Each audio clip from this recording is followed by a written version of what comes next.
Sir next మీరు second take ఆఫ్లో Gen Z target ఉంటుందా మళ్ళీ ఆ రోజుల్లో యూత్ టార్గెట్ ఉన్నట్టుగా? నాకు ఉంటుంది మనసులో. జెన్జీ ఫిల్మ్ లాగే ఉంటుంది. ఓజీ చూసారా? ఓజీ అలా మంచి స్టైలైజ్డ్ ఫిల్మ్ తీయాలని మాత్రం ఉంది మనసులో. బట్ తెలియదు కదా దేవుడు ఏమిస్తాడు. అంటే ఇప్పుడు స్టోరీ టెల్లింగ్లో ఒక 10 ఏళ్ల కిందట మనిషి యొక్క చూసే విధానానికి ఇప్పుడు చూసే విధానం తెలిగిపోయింది ఎంత అని చెప్పి. అంటే ఒకప్పుడు ఇప్పుడు మీరు సినిమాలు బాగా అయిపోయినప్పుడు ఒక హీరో కొడితే 10 మంది లేచేవాళ్ళు, సుమోలు పైకి లేచేవాళ్ళు అంతా. ఇప్పుడు కొంచెం లాజిక్ రియలిస్టిక్ కోరుకుంటున్నారు కదా ఇప్పుడు అంతా యూత్ అంతా. దాన్ని అది కొంచెం ఎప్పుడైనా అంతే అండి. అప్పుడు అదే ఇదే ఉంటుంది, ఇప్పుడు ఇదే ఉంటుంది. హీరోయిక్ మనకి వ్యక్తి తాలూకు ప్రేమ, ఒక వ్యక్తిని ప్రేమించడం అనేది మనకి ఇప్పుడు ఉంటుంది. ఈ లాజిక్స్ లేకుండా ఇప్పుడు ఏమి మనం ఇప్పుడు స్టూపిడిటీగా ఎవరు తీయం. ఎందుకు తీస్తాం?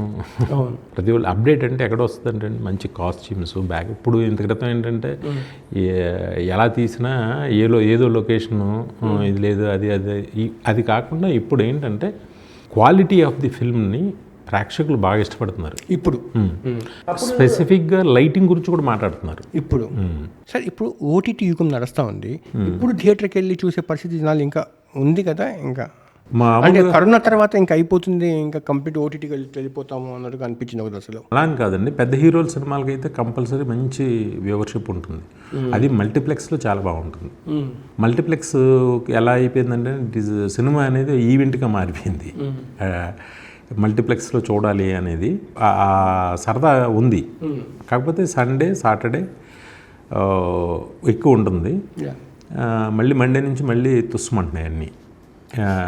అంత జూబ్లియంట్గా ఉండట్లేదు రెవెన్యూస్. దానికి నెంబర్ ఆఫ్ థియేటర్స్ వేసి ఫస్ట్ 2 days 3 days 1 week ఆ సినిమా పొటెన్షియాలిటీని బట్టి వచ్చేస్తున్నాయి.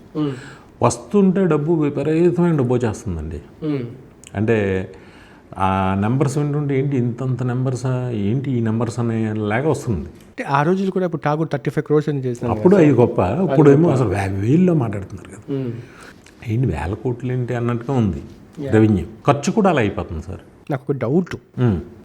ఇప్పుడు బాలీవుడ్లో సార్ కాస్త మాఫియా ఇంపాక్ట్ కూడా ఉంటుంది అంటారు. ఇప్పుడు డి గ్యాంగ్ వాళ్ళు, దావుద్ ఇబ్రహీం గ్యాంగ్ వాళ్ళు, లేదా ఛోటా రాజన్ వాళ్ళు, లేకపోతే ఇంకేదైనా పొలిటికల్ ప్రెషర్ ఉన్న వాళ్ళు, ఫలానా నేను చెప్పిన సినిమా తీయండి, ఫలానా నేను చెప్పిన హీరోని పెట్టుకోండి, ఫలానా నేను చెప్పిన హీరోయిన్ని పెట్టుకోండి అలా అంటారు కదా.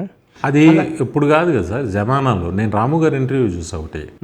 అది పూర్వం రోజుల్లో ఉండేది కానీ ఇప్పుడు ఆ ఇది లేదు అని చెప్పేసి ఆయన అంటే డీటెయిల్డ్గా చెప్పాడు ఆయన.